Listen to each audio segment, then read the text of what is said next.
Hello student, welcome again in our next lecture video.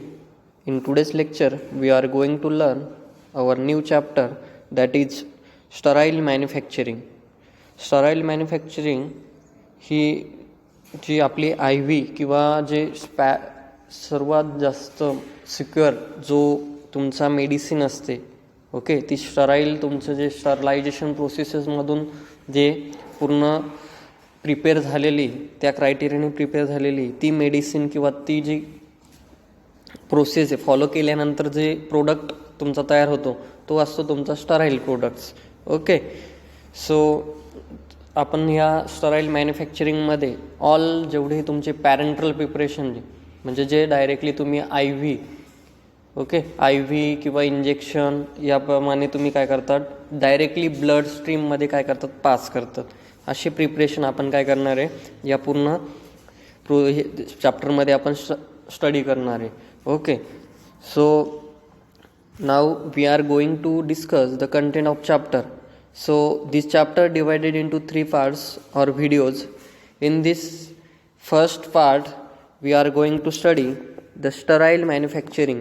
In that, first definition, qualities, LVP and SVPs. Okay, and next point, facilities and requirement. Those 2 points are discussed in this video. Okay, so starting from first, sterile manufacturing. What is sterile manufacturing?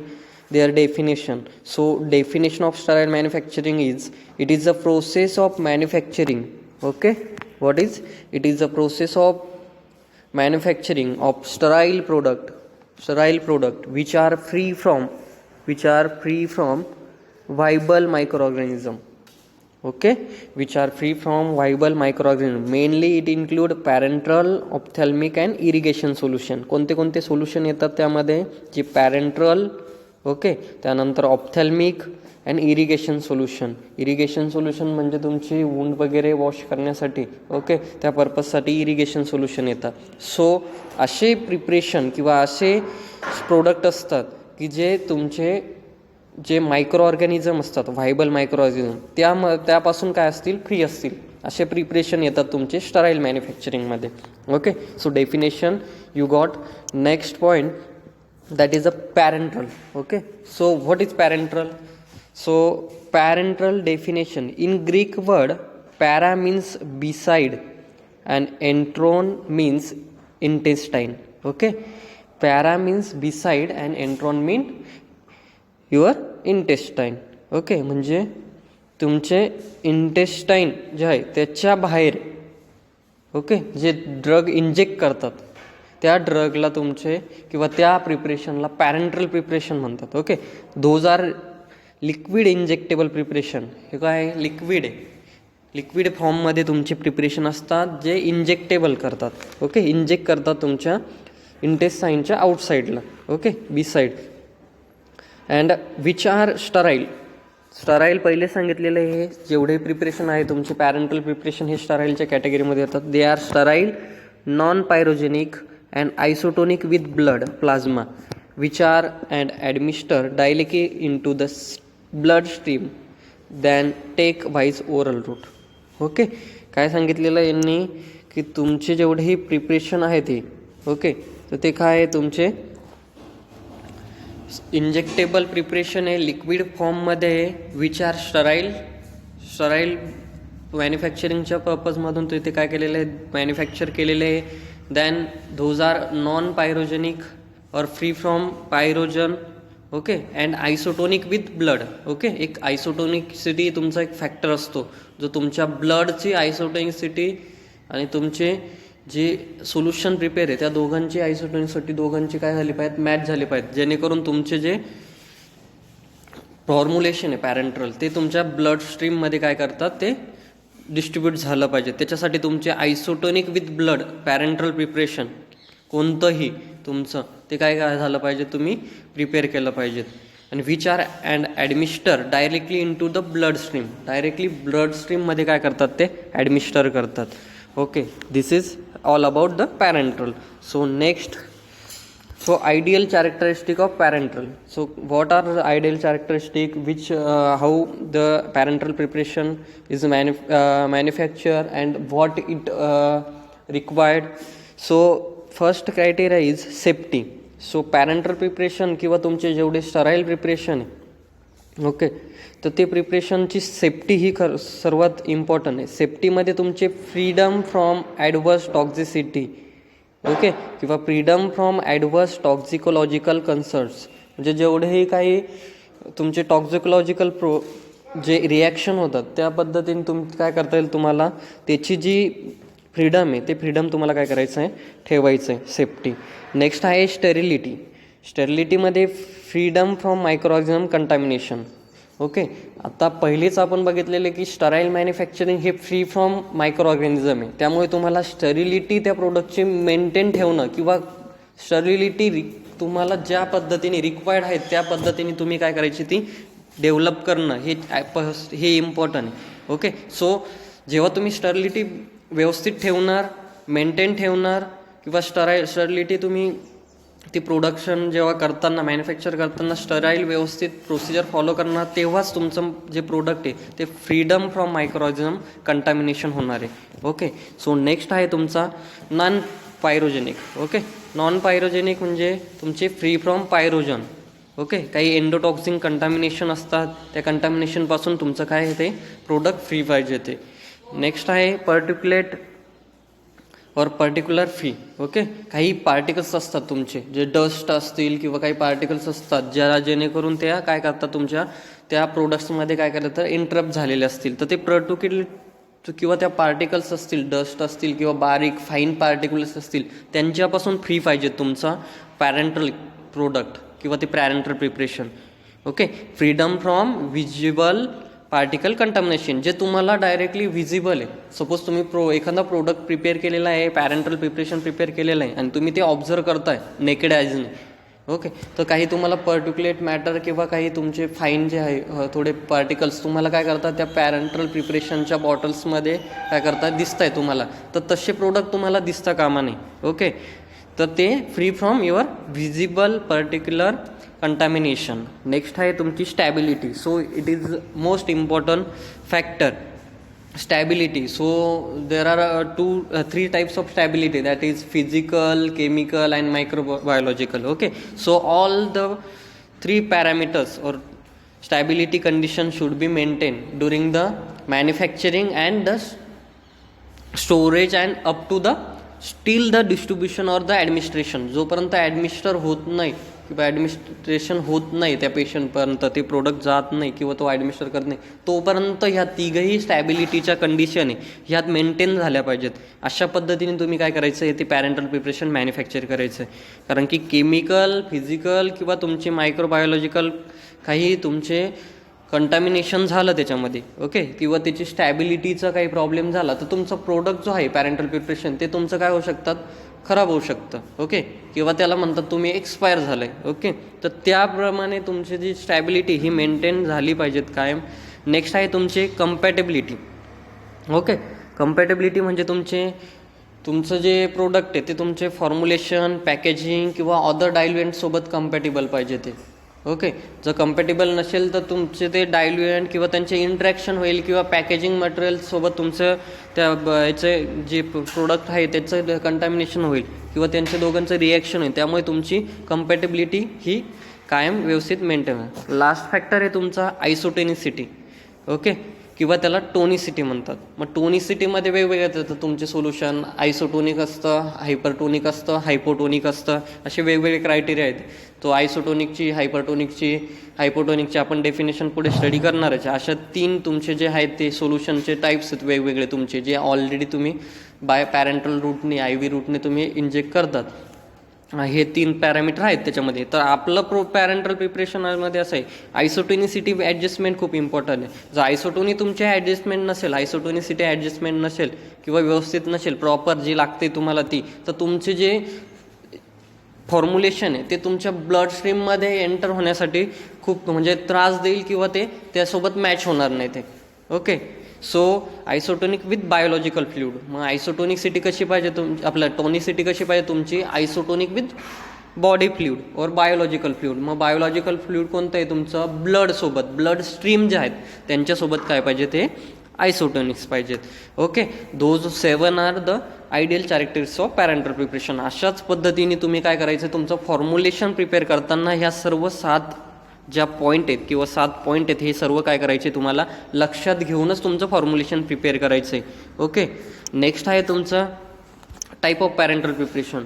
So there are 2 types of parenteral preparation. First is the large volume parenteral and second is the small volume parenteral. आता large volume parenteral आणि small volume parenteral.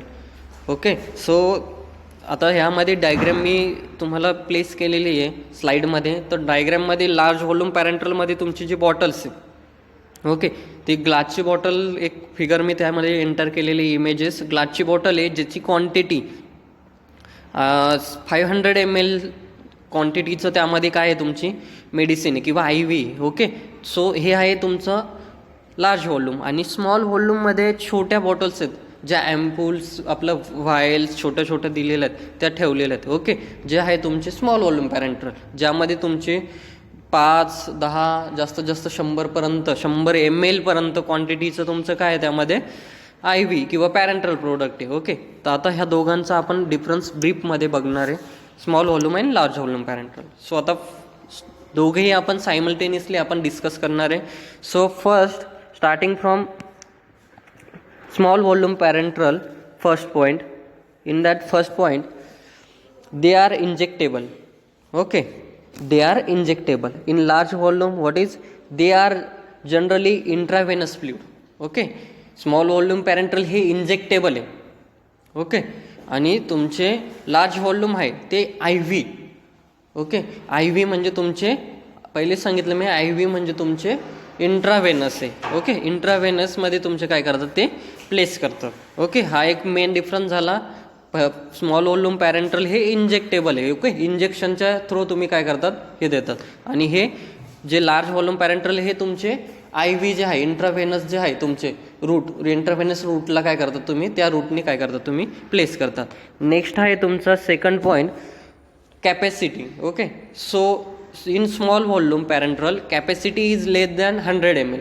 म्हणजे तुमचे 100 ml पेक्षा कमी fluid असेल किंवा formulation असेल तुमचं पॅरेंटरल, तर ते तुमचं येतं स्मॉल व्हॉल्यूम पॅरेंटरलमध्ये. आणि जर तुमचं नेक्स्ट आहे लार्ज व्हॉल्यूममध्ये, capacity his varies from 100 ml to 500 ml. म्हणजे किती, 100 ml ते 500 mlच्या बिटवीन जर असेल तुमची, तर ते येतं तुमचं लार्ज व्हॉल्यूम पॅरेंटरलमध्ये. ओके, कळालं डिफरन्स, कॅपॅसिटीचा डिफरन्स आहे. स्मॉल व्हॉल्यूम पॅरेंटरल हे लेस दॅन 100 ml आहे, लार्ज व्हॉल्यूम पॅरेंटरल हे more than 100 or less than 500 ml आहे.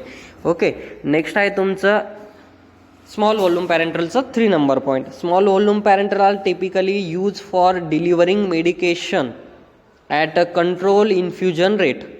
ओके, कसं medicine at a control infusion rate. काय असतं तुमचं, मेडिसिन डिलिव्हरी करतं स्मॉल व्हॉल्यूम पॅरेंटरल.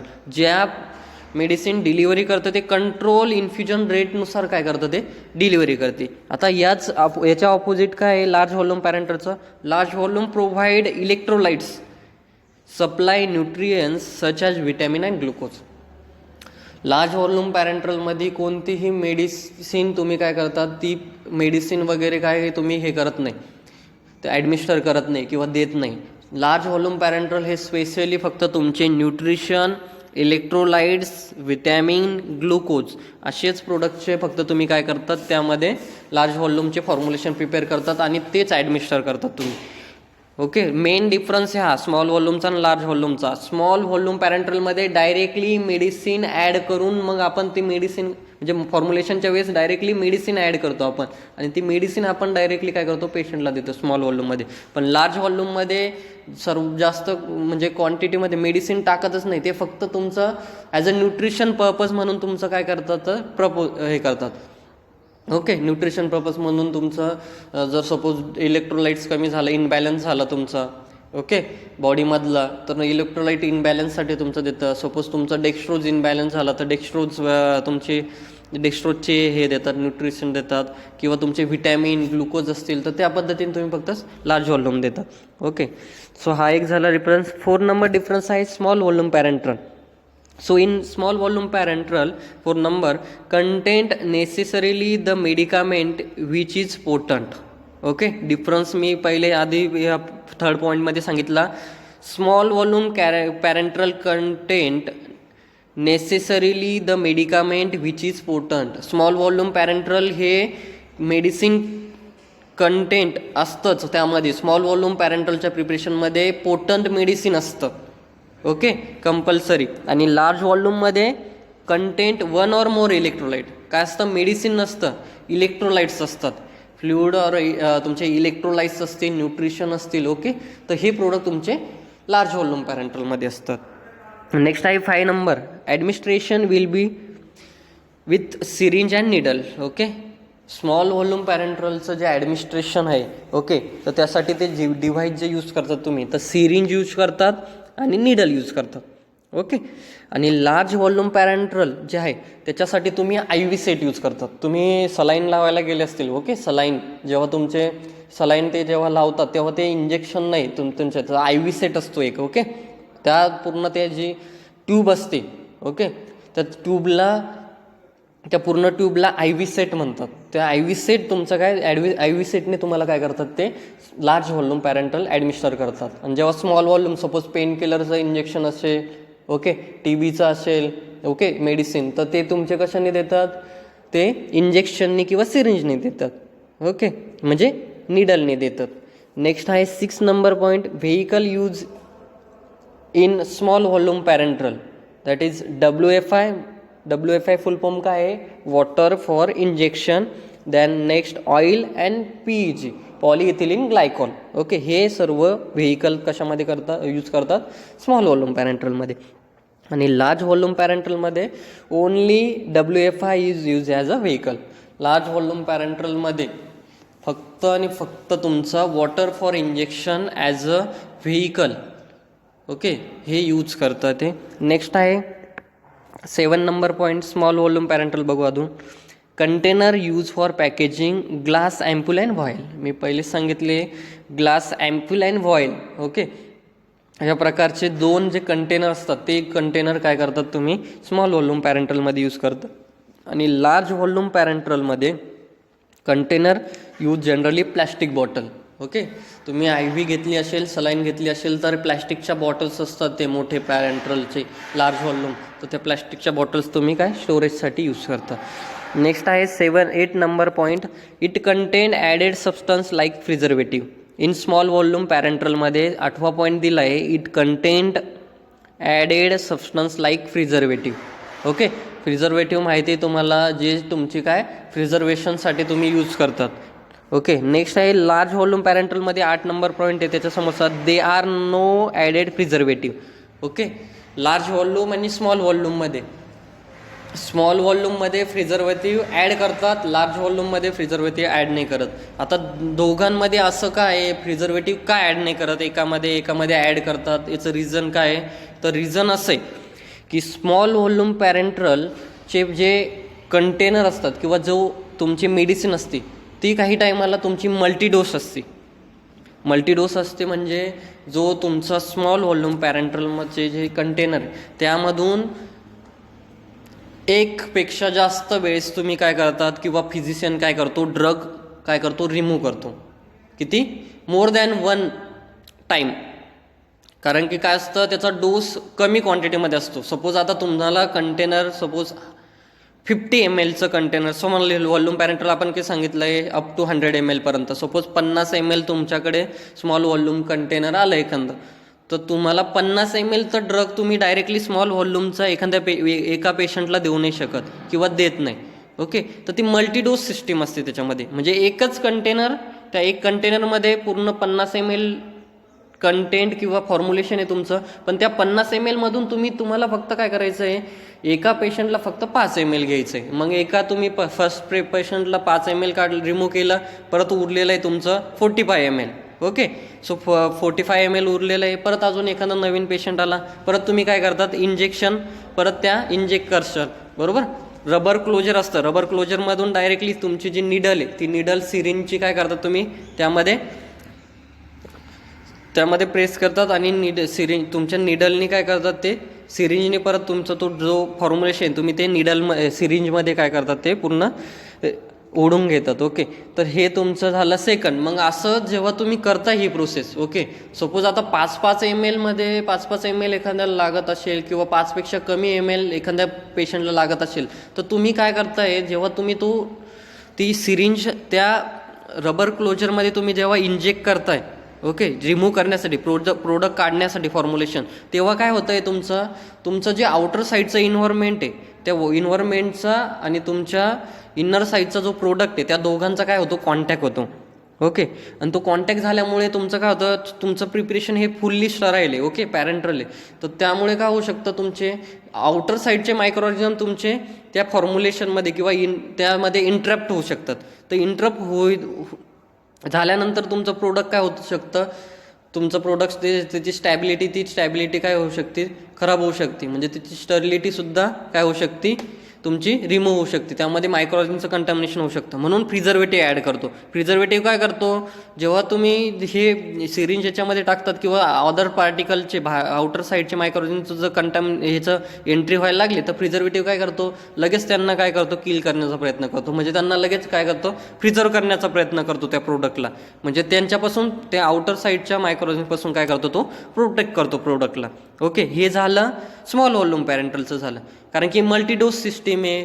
ओके, त्यामुळे तुम्ही कंटेनर कसे 10 वेळेस तुम्ही कंटेनर ओपन करणार आहे, परत 10 वेळेस तुमचे ते मायक्रोऑर्गॅनिझमचा किंवा तुमच्या आउटर इन्व्हायरमेंटचा कॉन्टॅक्ट येणार. त्याच्यामुळे हे स्मॉल व्हॉल्यूम झालं. आणि लार्ज व्हॉल्यूम पॅरेंटलचं कसं असतं, डायरेक्टली लार्ज व्हॉल्यूम पॅरेंटलची जी प्लास्टिकची बॉटल आहे ती एकाच वेळेस पूर्ण तुमच्या बॉडीमध्ये काय करतात, ते पूर्ण काय करतात, इंजेक्ट करतात. ओके, एकाच वेळेस IV काय करतात, ती पूर्ण ॲडमिनिस्टर करतात तुमची.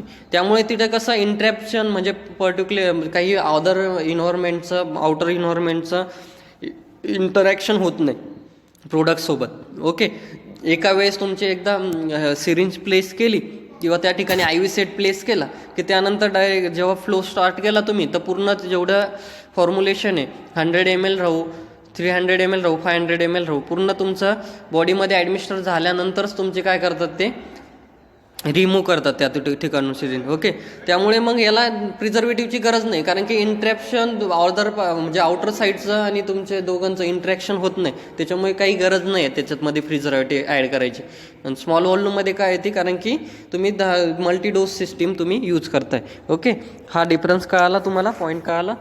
सो हे those are 2 difference in small volume and large volume parenteral. आता small volume large volume parenteral कळालं. सो नेक्स्ट आहे तुमचं फॅसिलिटीज अँड रिक्वायरमेंट. आता फॅसिलिटीज अँड रिक्वायरमेंटमध्ये for sterile manufacturing following equipment are necessary to meet the requirement of drug and cosmetics act. DNC ॲक्टप्रमाणे काही facilities and equipment दिलेलं आहे sterile मॅन्युफॅक्चरिंगसाठी. ओके, त्यामध्ये फर्स्ट आहे तुमचं storage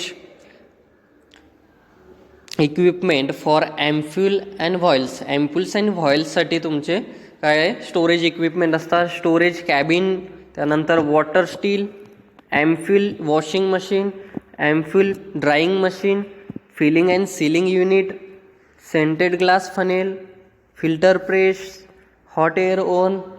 And next is the equipment for evaluation and quality control. Okay, so last 2 is the autoclave and labeling and packaging unit. Those are the facilities and requirement for the sterile manufacturing and equipment as per the DNC Act. Okay, all those point will be discussed in brief in next slide. In that first point, the personal requirement. Okay, personal requirement, all the company for the manufacturing purpose we require the employees. Okay, personal तुम्हाला खूप importance आहे. Employees शिवाय तुमचे manufacturing procedure पुढे carry out होणार नाही. So employees कसे पाहिजेत, तुमचे वेल क्वालिफाईड पाहिजेत. मग त्यामध्ये वेल क्वालिफाईडमध्ये काय काय क्रायटेरिया दिलेला त्यांनी. सो फर्स्टमध्ये personnel selected for sterile preparation should strictly followed GMP requirement. What is GMP requirement काय केले पाहिजेत, त्यांनी स्ट्रिक्टली फॉलो केले पाहिजे.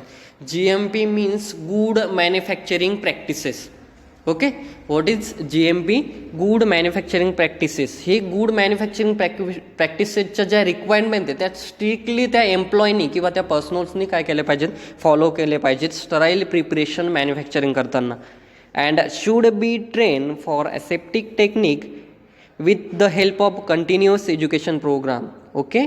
सो ऑलरेडी ते ट्रेन पाहिजेत ॲसेप्टिक टेक्निकमध्ये वर्क करण्यासाठी, किंवा काही प्रोग्राम्स अरेंज केलेले असतील तुम्ही ज्यामध्ये त्यांनी पार्टिसिपेट होऊन त्यांनी काय करायची, ती ट्रेनिंग त्यांनी स्वतःमध्ये काय करायचे, ट्रेन करून घ्यायचं आहे स्वतःला, आणि त्यानंतर ते ॲसेप्टिक टेक्निकमध्ये त्यांनी इन्व्हॉल्व व्हायचं आहे त्या मॅन्युफॅक्चरिंगसाठी. सो नेक्स्ट आहे, they should be of good health and free from any dermatological condition that might increase microbial contamination. So what it saying, they should be good health. Okay. त्यांची जी हेल्थ आहे ती good पाहिजेत, आणि काही त्यांना disease किंवा disorder, काही skin infection, डर्मॅटॉलॉजिकल कंडिशनचे काही फॅक्टर्स असतात तुझ्या बॉडीवरती, काहींना असतात, एम्प्लॉयला काही ॲलर्जी असतात, तर त्या पद्धतीचे काही डर्मॅटॉलॉजिकल कंडिशन वगैरे ते त्यांना नको आहे, जेणेकरून त्यांना जर असेल ती तर मायक्रो ऑर्गॅनिझमचं कंटामिनेशन होऊ शकतं. ओके. त्यांच्या बॉडीवरती जे मायक्रो ऑर्गॅनिझम आहे ते मायक्रो ऑर्गॅनिझम तुमच्या फॉर्म्युलेशनमध्ये किंवा ज्या मॅन्युफॅक्चरिंग प्रोसिजर कॅरी आउट करताय तर त्यामध्ये तुमचे इंट्रॅप्ट होऊ शकतं. तर तुमचा जो एम्प्लॉय आहे तो गुड हेल्थ असलेला हवा. नेक्स्ट आहे, they must have some knowledge about the basic principle of aseptic process. So important factor is the qualification. Okay. So qualification, after qualification, so it required the aseptic process technique knowledge. Okay. जे principle असतील काही ॲसेप्टिक प्रोसेसचे, कसे follow करतात तुम्ही ॲसेप्टिक guidelines, त्यामध्ये कसे manufacturing carry out करायची, ह्या प्रत्येक गाईडलाईन्स किंवा ह्या प्रत्येक प्रिन्सिपल त्या व्यक्तीला काय पाहिजेत, त्याची इन्फॉर्मेशन पाहिजेत, माहिती पाहिजे ते. नेक्स्ट आहे, moment within the room should be minimum and out moment are restricted during filling operation. So जेव्हा तुम्ही स्टराईल मॅन्युफॅक्चरिंगमध्ये किंवा स्टराईल इंडस्ट्रीमध्ये काम करतात, वर्क करतात, तर त्यावेळेस जी तुमची हालचाल असेल रूममधून, म्हणजे एका डिपार्टमेंटमध्ये तुम्ही काम करताय तर त्या डिपार्टमेंटमधून जास्त आउटर साईडच्या डिपार्टमेंट टू डिपार्टमेंट तुमची मुवमेंट झाली नाही पाहिजेत, मिनिमम पाहिजे ते, म्हणजे कमीत कमी पाहिजे ते. कारण की जेव्हा तुम्ही डिपार्टमेंट टू डिपार्टमेंट ह्या डिपार्टमेंटमधून दुसऱ्या डिपार्टमेंटमध्ये तुम्ही जेव्हा मुवमेंट करताय तेव्हा काय होत आहे, तुमचं जो कंपनीनी किंवा तुमच्या त्या एरियामध्ये जो एन्व्हायरमेंट असतं, ओके, जो प्रेशर, पॉझिटिव्ह प्रेशर जो क्रिएट झालेला असतो, त्या प्रेशरमध्ये इफेक्ट होतो आणि एन्व्हायरमेंटमध्ये पण चेंजेस होतात. ओके. जेणेकरून मग त्या एन्व्हायरमेंट कंडिशनमुळे किंवा त्यामुळे काय होऊ शकतं, तुमचे कंटामिनेशन होऊ शकतं प्रोडक्टमध्ये. सो त्यामुळे तुमची मुवमेंट जी आहे ती मिनिमम मुवमेंटमध्ये तुम्ही वर्क करायचं आहे, आणि व्यवस्थित जे स्ट्रिक्ट जे आहे रूल्स असतील ते तुम्हाला काय करायचे, फॉलो करायचे. Okay. This is about the requirement of the personnels. Next आहे द मॅन्युफॅक्चरिंग रिक्वायरमेंट. आता मॅन्युफॅक्चरिंगसाठी काही रिक्वायरमेंट गरजेचे. ओके. तर त्यामध्ये manufacturing facilities include maximum degree of cleanliness in aseptic filling room. Okay. ज्या ठिकाणी तुम्ही प्रोडक्ट्स फिल करताय, मॅन्युफॅक्चर करताय, ओके, त्या ठिकाणी maximum degree of cleanliness as per the specific standard प्रमाणे काय केले पाहिजेत, मेंटेन ठेवलेले पाहिजेत. Okay. While as surrounding area provided buffer area in which standard of cleanliness are slightly lower than those maintained in aseptic room. म्हणजे तुमच्या ॲसेप्टिक रूममध्ये तर तुम्हाला क्लास 100चं इन्व्हायरमेंट जे आहे, म्हणजे तुमचे स्टँडर्ड जे आहे तुमचं क्लिनलीनेस ते तुम्हाला ठेवायचं आहे, बट तुमचे त्या एरियाच्या आउटसाईडचे जे एरिया आहे तुमचे, ओके, त्या प्रिमायसेसमध्ये पण तुम्हाला मेंटेन ठेवायचं आहे तुमचं जे स्टँडर्ड आहे. पण ॲज पर स्टँडर्ड म्हणजे मधल्या इन्व्हायरमेंटपेक्षा थोडं कमी, पण मग आउटर साईडला सुद्धा बाजूबाजूच्या त्याच्या दुसऱ्या डिपार्टमेंटला किंवा त्याच्या आउटसाईडच्या एरियासुद्धा तुम्हाला काय करायचं आहे, क्लीन ठेवायचं आहे. Okay. Slightly lower than those maintain aseptic room maintain. Okay, for construction it required best material and design. Okay, तुमचा जो बिल्डिंग असेल किंवा मॅन्युफॅक्चरिंग जे तुमची रूम असेल, preparation room, filling room, sterilization room, ही सर्व तुमचे as per the standard construction and design केलेले पाहिजेत आणि प्रॉपर बेस्ट क्वालिटीचं मटेरियल यूज करून काय केलेले पाहिजेत, ती पूर्ण बिल्डिंग कन्स्ट्रक्ट केलेली पाहिजे. The ceiling, wall and floor should be constructed of material which are easily to clean and non porous so as to prevent accumulation of dust and moist. Okay, तुम्ही जेव्हा एखाद्या इंडस्ट्रीला व्हिजिट करणार तेव्हा तुम्हाला सर्व identify होईल की त्यांच्या वॉल्स कसे असतात, त्यांची जे इन्फ्रास्ट्रक्चर आहे ते कसं असतं. ओके, सो सिलिंग कसे असतात, त्याच्यानंतर त्यांनी जे वॉल्स असतात त्या वॉल्सला पेंट कोणतं केलेले असतं, सर्व हे criteria as per the norms GMPच्या गुड मॅन्युफॅक्चरिंग प्रॅक्टिसेसच्या नॉर्म्सप्रमाणे काय केलेले असते, ते डिझाईन केलेले असते. ओके, सिलिंग अँड वॉल असे असतात की जे कन्स्ट्रक्ट केलेले असतात की जेणेकरून एखादी डस्ट पण त्या ठिकाणी म्हणजे लागली असे, म्हणजे डस्ट उडाली एखादी मॅन्युफॅक्चरिंगच्या वेळेस, तर ती डस्ट काय केली झाली पाहिजे, डायरेक्टली वॉलमधून डायरेक्टली तुमच्या लोअर साईडला म्हणजे खाली लगेच काय आली पाहिजे, ती पूर्ण डस्ट खाली येऊन लागली पाहिजेत किंवा इझिली क्लीन करता आली पाहिजेत पोरस पार्टिकल्स. ओके, काही तर ती हे अशी पूर्ण किंवा मॉइश्चर जे आहे ते मॉइश्चर काही तुमचे डस्ट अशी तुमचे त्या वॉलवरती काय केले पाहिजेत, राहिली नाही पाहिजेत. वॉल एकदम स्मूथ असते.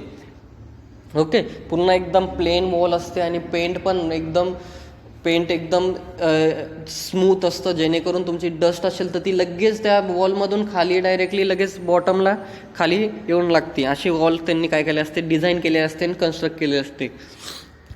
नेक्स्ट आहे त्यामध्ये one of the best material for floor is ceramic plastic cement applied at the stick coat on existing floor to give continuous seal surface.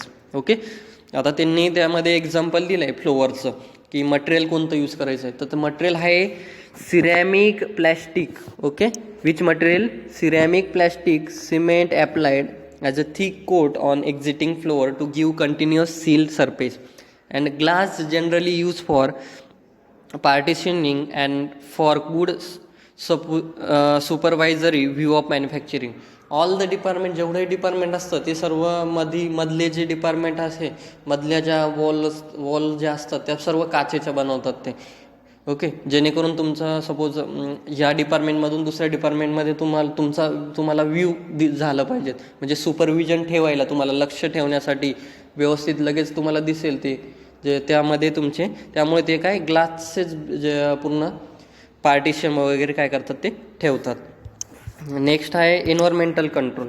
आता एन्व्हायरमेंटल कंट्रोलमध्ये the standard of environment control may vary depend upon the area include the processing etcetera. It required good environment control prior and during processing. Okay, so environmental कंट्रोलमध्ये जे factor येतात तुमचे, suppose आता पुढे आपण study करणारच आहे, त्याच्यामध्ये एन्व्हायरमेंटल कंट्रोल आहे. आता क्लास 100 एन्व्हायरमेंट हे सर्वात इम्पॉर्टंट. ओके, तर त्याच्यामध्ये एन्व्हायरमेंटल कंट्रोलमध्ये एरिया येतात. तर क्लीनअप एरिया असतो, प्रिपरेशन एरिया असतो, असेप्टिक एरिया असतो, त्याच्यानंतर काही कार्टेज एरिया असतो, फिलिंग अँड पॅकेजिंग एरिया असतो. ओके, सो क्लीनअप एरिया हा तुमचा मोस्ट इम्पॉर्टंट. जेव्हा सपोज तुमचा जे स्टराईल एरिया जो आहे मॅन्युफॅक्चरिंगचा, त्याचं जे एन्व्हायरमेंट आहे ते तुमचं 100% असतं तुमचं. ओके, सो आता एन्व्हायरमेंटल कंट्रोलमध्ये आपण पुढे बघणारच आता त्याच्यामध्ये. ओके, नेक्स्ट आहे तुमचा ट्रॅफिक कंट्रोल. ट्रॅफिक कंट्रोल हा एक इम्पॉर्टंट फॅक्टर आहे. मी आधीच सांगितलं आहे, तुम्ही जेव्हा एखाद्या पॅरेंटल कंपनीमध्ये काम करतायत तेव्हा तुम्हाला मिनिमम मुवमेंट तुमच्या झाल्या पाहिजेत डिपार्टमेंट टू डिपार्टमेंट. ओके, जास्त मुवमेंट नाही झाल्या पाहिजेत. Okay, so environmental control can be maintained easily if there is a no in and out traffic of supply and personal. Okay, traffic म्हटलेले त्यांनी म्हणजे तुमच्या इनसाईड येण्याचा मध्ये येण्याचा डिपार्टमेंटमध्ये आणि आउटसाईड जाण्याचा जो पर्सनचा जो सप्लाय आहे तो तुमचा कमी पाहिजे. ओके, नसेल तर तुमचे ट्रॉफिक व्यवस्थित तुमचं एन्व्हायरमेंट पण मेंटेन राहतं आणि ट्रॉफिक कंट्रोल पण राहतं. They should be permitted to enter aseptic area only after following the prescribe procedure like changing of cloth, washing their hand, putting on gloves, shoes, hat and face mask. Okay, aseptic टेक्निकमध्ये तुम्हाला suppose ॲसेप्टिक एरियामध्ये work करायचं असेल तर आता entry suppose एम्प्लॉईला तर entry आहेच, पण एम्प्लॉईला एंट्री पण कोणत्या प्रोसिजरनी आहे ॲज पर द SOP त्यांनी काय सांगितलेलं आहे, एम्प्लॉयनी जेव्हा तुम्ही येत आहेत त्या रूममध्ये तर चेंजिंग क्लॉथ. ओके, पहिले त्यांचे कपडे जे आहेत ते चेंज करायचे ॲज पर डिपार्टमेंटचे जे जसे क्लॉथ असतील, गाऊनिंग असेल, सर्व गाऊनिंग तुम्हाला काय करायचे ते फॉलो करायचे. त्यानंतर वॉशिंग देअर हँड वॉश करायचे. त्यानंतर पुटिंग ऑन हँड ग्लोव्ज तुम्हाला वेअर करायचे, शू वेअर करायचे. त्यानंतर हे कॅप असेल कॅप वेअर करायचे, फेस मास्क असतील फेस मास्क पूर्ण काय करायचं तुमचं, म्हणजे पूर्ण तुमचं जो बॉडी ती गाऊनिंग करून व्यवस्थित जो आहे तुमचा स्टराईल मॅन्युफॅक्चरिंगचा पॅकेजिंगचा असो किंवा मॅन्युफॅक्चरिंग एरिया असो. ओके, तर त्या एरियाप्रमाणे तुमचा जो गाऊनिंग आहे, जो ड्रेस आहे तो तुम्ही काय करायचा आहे पूर्ण वेअर करायचा आणि त्यानंतरच त्या प्रोडक्शन किंवा मॅन्युफॅक्चरिंग किंवा तुमच्या पॅकेजिंग रूममध्ये तुम्ही एंट्री करायची. ओके, सो जेणेकरून तुमचे सर्व एन्व्हायरमेंटल कंट्रोल किंवा जे स्टरिलिटी ती मेंटेन राहील. Once they enter the aseptic area they are not permitted to move out of the area till he manufacturing the cycle is completed. Okay, एकदा तुम्ही एंट्री केली मॅन्युफॅक्चरिंग एरियामध्ये तर तोपर्यंत तुम्ही बाहेर जाऊ शकत नाही जोपर्यंत पूर्ण मॅन्युफॅक्चरिंगची एक सायकल तुमची पूर्ण काय होत नाही, रन होत नाही.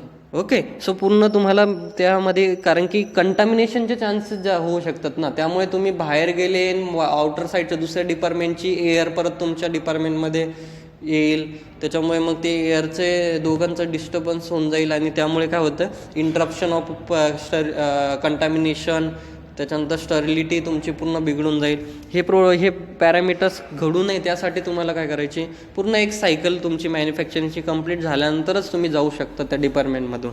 Okay, unauthorised person should not be permitted in to the aseptic area. जी व्यक्ती अशी ज्यांनी परमिशन घेतलेली नाही, काही ऑथॉरिटीज नाही आहे त्याची, अशा व्यक्तींना कोणालाही त्या एरियामध्ये येण्याची परमिशन नाही.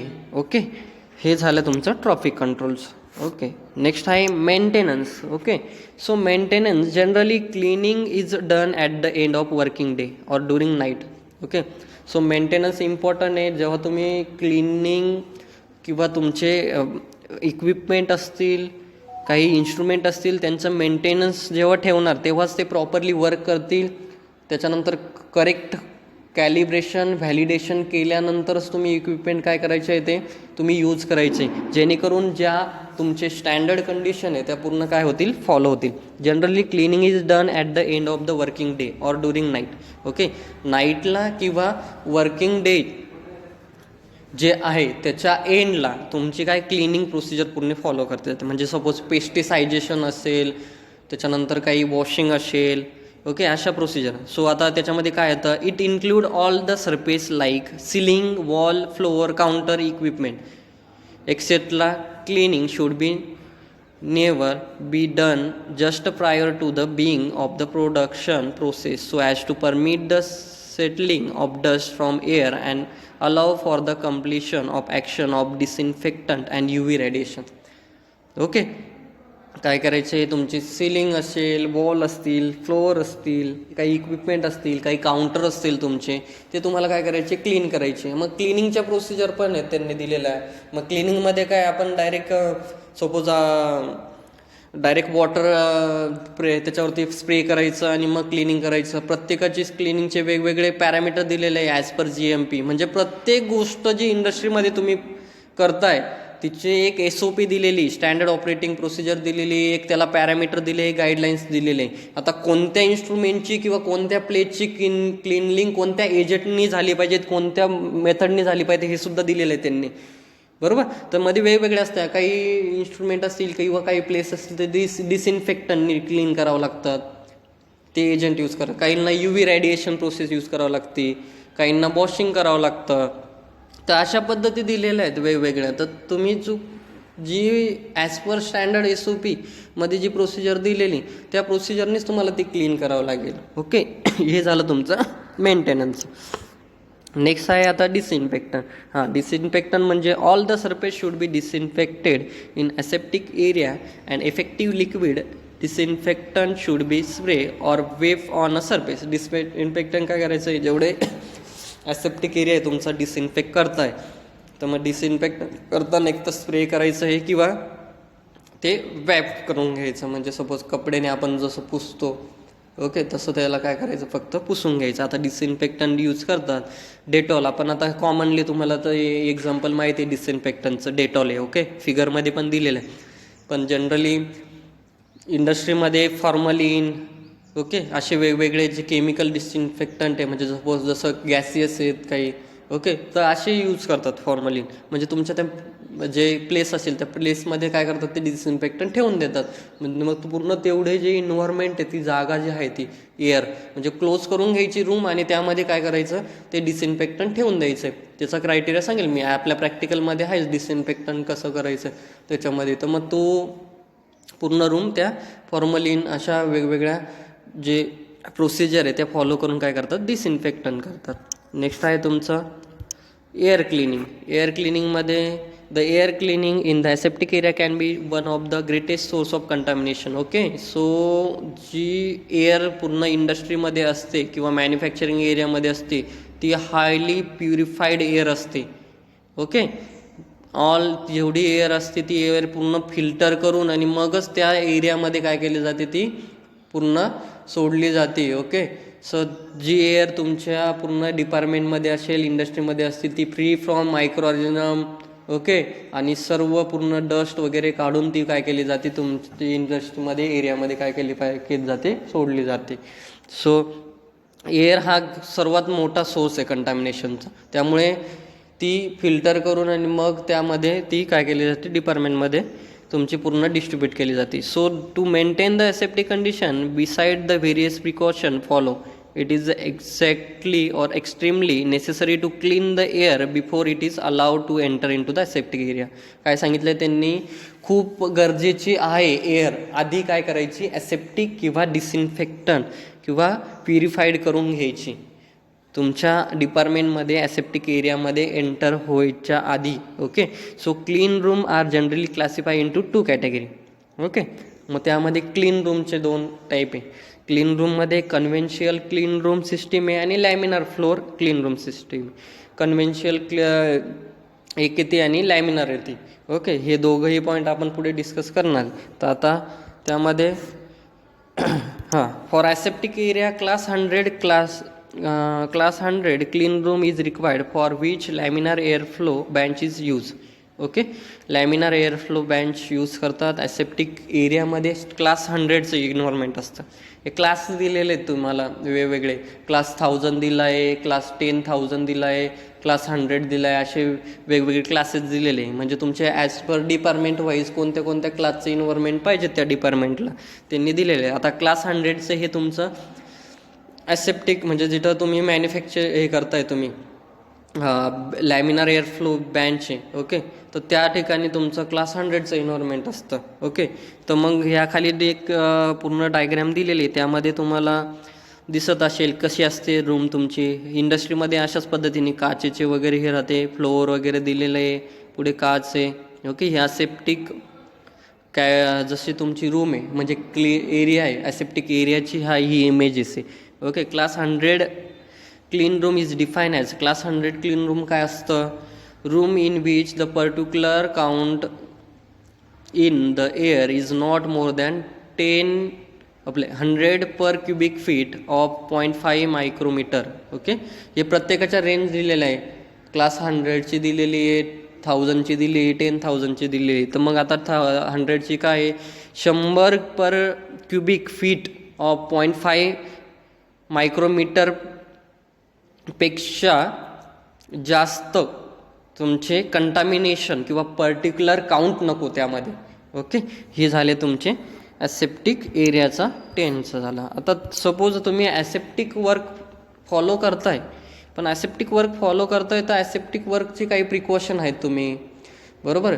तर प्रिकॉशन काय घ्यायचं आहे तुम्ही ॲसेप्टिक एरियामध्ये जेव्हा वर्क करतात तेव्हा. तर पहिला आहे तुमचा, फर्स्ट आहे no touch method is employ whenever possible. No touch method म्हणजे काय, कोणत्याही वस्तूला तुम्हाला माहिती नसताना तुम्हाला काय करायचं आहे, टच नाही करायचं आहे. ओके, किंवा काही गोष्ट कसं कंटामिनेशन होण्याचे चान्सेस असतात, त्यामुळे तुम्हाला no touch method is employ whenever possible. जेव्हा जेव्हा तुम्हाला पॉसिबल होईल तेव्हा तुम्ही नो टच मेथड ही काय करायची आहे, काय करायची आहे, फॉलो करायची. नेक्स्ट आहे the area should be maintain and the person should also observe throw cleanliness as per the program. Okay, काय करायचं तुम्हाला, ऑब्झर्व करायचं आहे एरिया तुमचे ॲज पर स्टँडर्डप्रमाणे मेंटेन आहे की नाही, त्याचं एन्व्हायरमेंट किंवा पर्सनल्स असतील, एम्प्लॉईज असतील, ते व्यवस्थित क्लिनलीनेस ठेवता आहेत की नाही. आणि त्यानंतर काही क्लिनलीनेस प्रोग्राम असतात. ओके, तर ते प्रोग्राममध्ये त्यांना काय करायचं आहे, सहभागी करून घ्यायचं आहे, जेणेकरून त्यांना अजून अवेअरनेस होईल की कशा पद्धतीने तुम्ही क्लिनलीनेस ठेवू शकतात त्या एरियामध्ये. नेक्स्ट आहे the continuous monitoring of aseptic area is needed for contamination check. कायम तुम्ही ते जे काही कंटामिनेशन मॉनिटरिंगचे जे युनिट आहेत, ओके, जे त्यांनी काय करायचं आहे, त्या एरियांचे काय करायचं आहे, निरीक्षण करायचं, ऑब्झर्वेशन करायचं आहे आणि कायम ते चेक करत राहायचं की तुमचे जे कंटॅमिनेशनची जी लेवल आहे, पर्टिक्युलर काउंट आहे, ते बरोबर मेंटेन आहे की नाही. जेणेकरून सपोज कंटॅमिनेशन म्हणजे पर्टिक्युलर काउंटचं ॲव्हरेज थोडं इकडे तिकडे झालं तर कंटॅमिनेशनचे चान्सेस होऊ शकतात. ओके, त्यामुळे त्यांनी कायम ते चेक करत राहायचं आहे. Once identify the contamination should be eliminated. आणि जर कंटॅमिनेशन आढळून आलं तुम्हाला, तर ते आढळून आल्यानंतर लगेच ते कंटॅमिनेशन किंवा काय असेल तुमचं ते लगेच तुम्ही इलिमिनेट करायचं आहे. ओके, त्याच्यावरती लगेच सोल्युशन काढून ते पटकन तुम्ही सॉल्व्ह करण्याचा प्रयत्न करायचा आहे, पटकन इलिमिनेट करण्याचा प्रयत्न करायचा आहे. Once identify the contamination should be eliminated. Next आहे there should be minimum air disturbance. Air disturbance आहे ते कमी पाहिजे. ते एअर डिस्टर्बन्स म्हणजे सांगू का, आता सपोज मी सांगितलं तुम्हाला की तुमचे डिपार्टमेंट टू डिपार्टमेंट तुम्हाला काय करायचे, मुवमेंट करायची असेल तर ते जेव्हा तुम्ही मुवमेंट करतात एक डिपार्टमेंटमधून दुसऱ्या डिपार्टमेंटमध्ये जातात तेव्हा डोअर्स असतात तुमचे. मग डोअर्स ओपन केला म्हणजे बाहेरच्या डिपार्टमेंटमधली एअर जी आहे ती तुमच्या डिपार्टमेंटमध्ये येईल, बरोबर. तर मग ते तुमच्या डिपार्टमेंटमध्ये आले तर ते दोघांचे एअरचा जो पर्टिक्युलर काउंट आहे ते दोघांचे वेगवेगळे राहील. तर मग ते दोघांचे पर्टिक्युलर काउंटमुळे काय होईल, जर तुमची गुड एअर असेल जास्त म्हणजे 100चं क्लास 100चं एन्व्हायरमेंट तुमच्या रूममध्ये होतं आणि तुम्ही ज्या रूममध्ये शेजारच्या रूममध्ये जायचं आहे त्याच्यात क्लास 1000चं एन्व्हायरमेंट आहे, म्हणजे जास्त पर्टिक्युलर काउंट आहे त्याच्यामध्ये एअर थोडी, म्हणजे तिथलं एन्व्हायरमेंट थोडं ह्या आपल्या आधीच्या डिपार्टमेंटपेक्षा थोडं कमी प्युरिफायर. मग तुमची ती एअर इकडे येऊ शकते ह्या डिपार्टमेंटमध्ये, त्याच्यामुळे काय होऊ शकतं, तुमचं एअर डिस्टर्बन्स होऊ शकतं. ओके, मग कंटॅमिनेशन होण्याचे पण चान्सेस वाढतात. त्याच्यामुळे there should be minimum air disturbance झालं पाहिजे. त्यानंतर नेक्स्ट आहे there should be minimum interruption. त्याच्यानंतर aseptic work is carried out by suitable train person. Okay, so जे तुम्ही वर्क कॅरी आउट करता किंवा ज्या ठिकाणी तुम्ही ॲसेप्टिक प्रोसिजर फॉलो करण्यासाठी जे एम्प्लॉय ठेवलेले ते वेल ट्रेन पाहिजे ते. ओके, त्यानंतर नेक्स्ट आहे once aseptic work is over the product is shifted to a packaging area. The aseptic area is then clean and disinfected to accumulate further aseptic work. Okay, तुम्हाला जे तुमचं एकदा प्रोसिजर पूर्ण follow झाली, production झालं तर लगेच शिफ्ट करायचं आहे तो प्रोडक्ट तुमच्या कार्टिनमध्ये म्हणजे सपोज पॅकेजिंगचे मटेरियल असेल त्याच्यामध्ये लगेच पॅकेजिंग करून आणि तो एरिया लगेच तुम्ही काय करायचं, डिसइन्फेक्ट करायचं आहे. ओके, फर्दर वर्कसाठी हे आहे तुमचे ॲसेप्टिक वर्कचे प्रिकॉशन. नेक्स्ट आहे लॅमिनार एअरफ्लो बँच. हे लॅमिनार एअरफ्लो बँचची डायग्राम दिलेली आहे. लॅमिनार एअरफ्लो बँच ही खूप इम्पॉर्टंट आहे. ओके, या बँचवरतीच तुमचे सर्व जे आहे प्रोसिजर फिलिंग वगैरे आणि क्लास 100चं इन्व्हायरमेंट ही लॅमिनार एअरफ्लो बँच तुम्हाला काय करते, प्रोव्हाइड करते. त्याचं दिलेलं हे त्याच्यामध्ये दोन व्हर्टिकल आणि हॉरिझॉन्टल दोन प्रकारचे फ्लो असतात त्याच्यामध्ये. आता आपण जो बघणार आहे तो हॉरिझॉन्टल आहे. ओके, लॅमिनार एअर फ्लोमध्ये तुमचे UV लाईट असतो, त्याच्यानंतर एअरचा फ्लो असतो, प्री फिल्टर असतं, ब्लोअर असतं, त्याच्यानंतर हेपा फिल्टर असतं. मेन याच्यामध्ये हेपा फिल्टर आहे. हेपा म्हणजे हाय इफिशियन्सी पर्टिक्युलेट एअर, हे सर्वात इम्पॉर्टंट आहे. आता आपण बघणार आहे ते. ओके, तो laminar air flow it content undirectional flow of air which sweep away dust, dirt, insect, organism and only fresh air is created over the workbench. Okay, वर्कबेंचमध्ये सपोज आता वर्कबेंच बघितली तुम्ही, या वर्कबेंचमध्ये या ठिकाणी काय करते ती, या ठिकाणी ही फ्रेश एअर तुम्हाला प्रोव्हाइड करते. आणि एअर कुठून प्रोव्हाइड करते, ह्या ठिकाणी हे जे आहे हे तुमचे एअर ह्या ठिकाणून येते. ओके, तर इथे दिलेली हा बेंच. ओके, सो नेक्स्ट त्याच्यामध्ये it is also in aseptic filling to perform sterility test and other microbiological sterility testing like bioassay वगैरे. बायोअसे किंवा ॲसेप्टिक फिलिंग वगैरे हे परफॉर्म करण्यासाठी ही बेंच यूज करतात. There are 2 types of laminar air flow. मी सांगितलं पहिले 2 टाईपचे, एक हॉरिझॉन्टल आणि व्हर्टिकल आहे. ओके, हॉरिझॉन्टल अँड व्हर्टिकल आहे. The air velocity provided positive प्रेशरने एअर व्हेलॉसिटी काय करतं ते प्रोव्हाइड करतं. त्यानंतर UV lamp is provided on working bench. UV lamp provide केलेलं आहे, आधीच्या फिगरमध्ये आपण बघितलं तसं. Okay, so the efficiency of HEPA filter is check by DOP test. आता याच्यामध्ये मेन हेपा फिल्टर आहे. हेपा जे आहे हाय इफिशियन्सी पर्टिक्युलेट एअर, हे काय करतं, तुमची जी एअर आहे ती एअर काय करते, फिल्टर करतं. एअर फिल्ट्रेशनचं काम सर्व हेपा करतं. म्हणजे जी तुम्हाला जी क्वांटिटी असेल किंवा ज्या मायक्रो ऑर्गन असेल, सपोज 0.3 मायक्रॉनपर्यंतचे मायक्रॉनच्या वरचे जेवढे आहे, म्हणजे मोर दॅन 0.3 तेवढे तुमचे सर्व जे मायक्रो ऑर्गॅनिझम असतील, काही असतील, डस्ट असतील, अजून काही, तर ते सर्व काय करतो तो फिल्टर करून टाकतो. आणि फक्त 0.3 मायक्रॉनच्या पुढचेच किंवा 0.4 मायक्रॉनच्या पुढचेच फक्त त्याच्यापेक्षा कमी 0.4 किंवा 0.3 मायक्रॉनपेक्षा कमी जेवढेही साईजचे असतील काही पार्टिकल, आपलं एअर असेल वगैरे, तीच फक्त काय करतो त्यामधून पास होती. एवढा हे येतो. ओके, जेणेकरून म्हणजे त्यामुळे फक्त एअरच पास होऊ शकते त्याच्यामधून, बाकीचे कोणतेच कंटामिनेशन किंवा कोणतेच मायक्रोऑर्गॅनिझम त्याच्यामधून पास होऊ शकत नाही. मग आता म्हणजे किती प्युरिफाईड एअर देऊ शकतो तो. ओके, हे कळतं आहे आपल्याला. त्यामध्ये मग आता डॉप टेस्ट ही त्याची जी इफिशियन्सी ती चेक करण्यासाठी यूज करतात. म्हणजे सपोज तुमचं हेपा फिल्टर व्यवस्थित वर्क करतं आहे की नाही मी बघण्यासाठी डॉप टेस्ट यूज करतात. तर डॉपचा फुल फॉर्म आहे डिस्पर्शन ऑइल पर्टिक्युलर टेस्ट. त्यामध्ये it involves aerosol of DOP which is release at a high concentration in to air stream. त्याच्यामध्ये इफिशियन्सी चेक करण्यासाठी ती डॉपची हेच होतं. हेपा फिल्टरची डायग्रॅम पण आपण या ठिकाणी दिलेली. ओके, कसे असतात ते हेपा फिल्टर. ओके, नेक्स्ट आहे तुमचं पॉझिटिव्ह एअर फ्लो देतं ते. तर पॉझिटिव्ह एअर फ्लो म्हणजे it should be use to prevent contaminated air from flowing in to the clean रूममध्ये जी कंटॅमिनेटेड एअर आहे ती फ्लो होण्यापासून ते काय करतं अडवतं. It to achieve the air pressure inside the clean room should be greater than the air pressure outside the clean room. Okay, next I show that when the door of clean room is open the air flow outward and prevented contamination काय करतं ते prevent करतं. आता application काय याचे, application of HEPA in pharmaceutical company, त्यानंतर मायक्रोबायोलॉजिकल एसे काही करताना तुम्हाला यूज करतात. नंतर एरोप्लेनमध्ये, त्याच्यानंतर इन ऑपरेशनल थिएटर म्हणजे तुमची हायली प्युअर एअर जी आहे ती तुम्हाला मिळण्यासाठी त्या एरियामध्ये तुम्ही जास्त करून याचा यूज केला जातो. Okay, so till lecture we have finished the 2 point of the sterile manufacturing. Remaining point will be see in next lecture. Thank you.